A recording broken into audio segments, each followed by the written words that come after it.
Le Seigneur soit avec vous.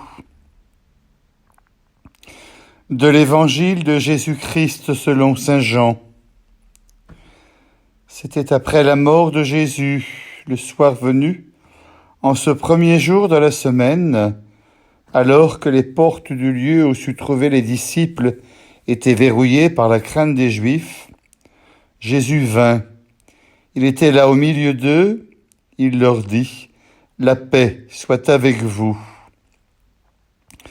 Après cette parole, il leur montra ses mains et son côté.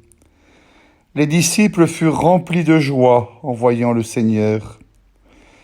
Jésus leur dit de nouveau : « La paix soit avec vous. » De même que le Père m'a envoyé, moi aussi je vous envoie. Ayant ainsi parlé, il souffla sur eux et il leur dit : « Recevez l'Esprit Saint. À qui vous remettrez ses péchés, ils seront remis. À qui vous maintiendrez ses péchés, ils seront maintenus. » Acclamons la parole de Dieu. Frères et sœurs bien-aimés, 50 jours après Pâques, nous voici parvenus à la fête de Pentecôte. Et ce dimanche marque la fin du temps pascal. Tout au long de cette période, nous avons fêté le Christ ressuscité, vainqueur de la mort et du péché. Le jour de l'Ascension, il s'est manifesté une dernière fois aux 11 disciples. Le livre des Actes des Apôtres nous dit qu'il s'éleva et une nuée vint le soustraire à leurs yeux. Ce récit de la première lecture est situé au cours de la Pentecôte juive.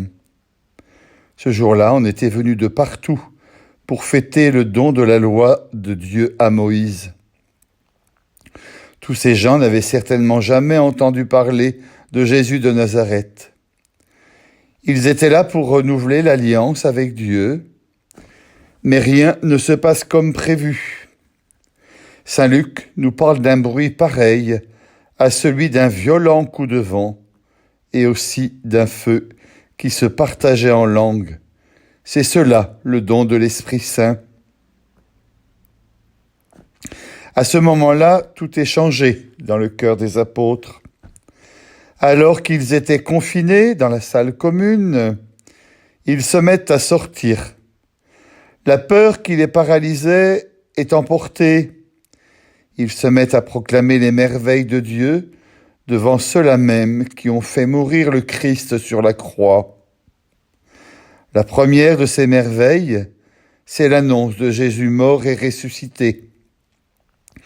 Et ce qui est extraordinaire, c'est que chacun les entend dans sa propre langue. C'est une manière de dire que l'Évangile est pour tous, quel que soit le pays. Cette bonne nouvelle doit être proclamée dans le monde entier. C'est une manière de dire que l'Église existe pour ceux qui n'y sont pas. Dans sa lettre aux chrétiens de Corinthe, Paul rappelle l'action de l'Esprit Saint à l'intérieur de la communauté. Le problème, c'est qu'il y a des divisions entre chrétiens. C'est un contre-témoignage, bien sûr. L'apôtre intervient pour rappeler que toutes les considérations de hiérarchie ou de supériorité doivent être éradiquées. Le fait d'être juif ou païen, esclave ou homme libre, ça ne compte plus. Le racisme, l'exclusion n'ont plus leur place chez les chrétiens. Dans l'Église de Jésus-Christ, on n'apprend plus à penser en termes de supériorité ou de hiérarchie, d'avancement ou d'honneur. D'ailleurs, une seule chose compte, notre baptême dans l'unique esprit. L'Église n'est pas une pyramide, mais une foule serrée autour de Jésus-Christ. Dans sa lettre, saint Paul nous présente l'Église comme un corps. Le Christ en a la tête et nous sommes les membres. Chacun de nous est différent. Il faut voir l'Église comme une foule de toutes les couleurs. Les divers membres n'ont pas la même fonction. Cette diversité est un cadeau, une chance pour notre monde. Chaque membre est important aux yeux de Dieu. Nous sommes appelés à vivre l'unité dans la diversité. Ce pari, nous ne pourrons le gagner que parce que l'Esprit Saint nous est donné. L'Évangile nous présente l'envoi des disciples en mission au soir de Pâques. Comme le Père m'a envoyé, moi aussi je vous envoie. Puis il souffle sur eux. C'est ainsi qu'ils reçoivent le Saint-Esprit en vue de la mission qui leur est confiée. Désormais, ils devront partir pour annoncer à tous l'Évangile du salut en Jésus-Christ. Pour cette grande mission, ils ne sont pas seuls. L'Esprit Saint, le souffle de Dieu, les accompagnera et les précédera. Il sera agissant dans le cœur de ceux qu'il mettra sur leur route. Cette fête de Pentecôte, c'est celle où l'Esprit Saint, qui ne cesse de renouveler l'Église depuis 20 siècles. C'est ce même esprit que nous sommes invités à accueillir dans notre vie. Pour cela, il nous faut nous ouvrir à ce don de Dieu. Nous savons bien que cela n'est pas facile.